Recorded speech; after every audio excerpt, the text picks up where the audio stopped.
Teman-teman pengen rakit PC tapi bingung butuh apaan aja? Oke, tonton video ini sampai habis ya. Yang pertama nih, jelas butuh duit. Hehe. Oke, jadi buat komponen-komponennya ya, yang pertama itu teman-teman itu beli prosesor.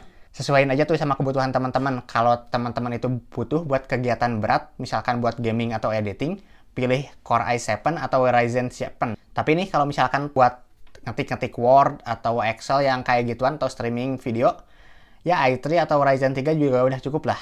Terus yang kedua, RAM. Nah, buat RAM, saran aku mah ya kalau kegiatan teman-teman itu kayak yang ringan-ringan, 8GB udah cukup. Tapi kalau misalkan buat gaming, kalau mau aman 16GB, tapi lebih baik kalau 32GB supaya kedepannya nggak perlu lagi upgrade. Lanjut nih yang ketiga, penyimpanan.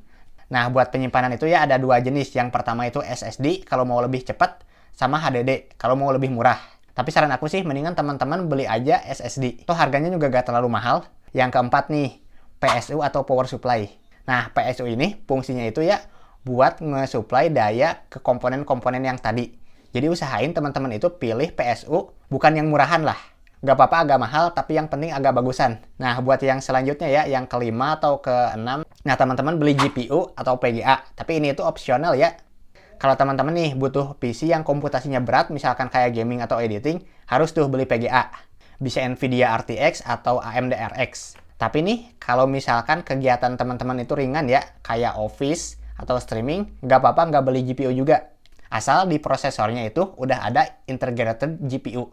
Kalau di prosesornya nggak ada, ya mau nggak mau harus beli. Nah, yang terakhir ya, yang ke-6 atau 7, itu casing. Nah, fungsinya jelas ya, casing itu buat nyimpen part-part tadi supaya nyatu, jadi nggak kepisah-pisah gitu.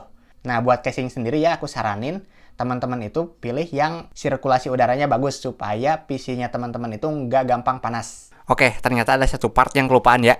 Nah, partnya itu motherboard. Jadi nih, fungsi motherboard ini itu ya, buat ngehubungin komponen-komponen yang tadi, supaya semua komponen itu bisa kehubung. Nah, kalau teman-teman itu nggak mau ribet, bisa tuh teman-teman itu pilih buat beli PC pre-build, jadi yang udah dirakitin sama tokonya. Ada tuh dari Enter Komputer, atau COC Komputer, atau Nano Komputer, ya banyak lah. Yang penting nih, teman-teman tanya-tanya dulu ke toko-tokonya, cocok nggak sama budget sama kebutuhan teman-teman. Nah, kalau teman-teman suka ya sama konten-konten aku yang kayak gini, boleh dong di-follow. Makasih udah nonton. Hatur nuhun.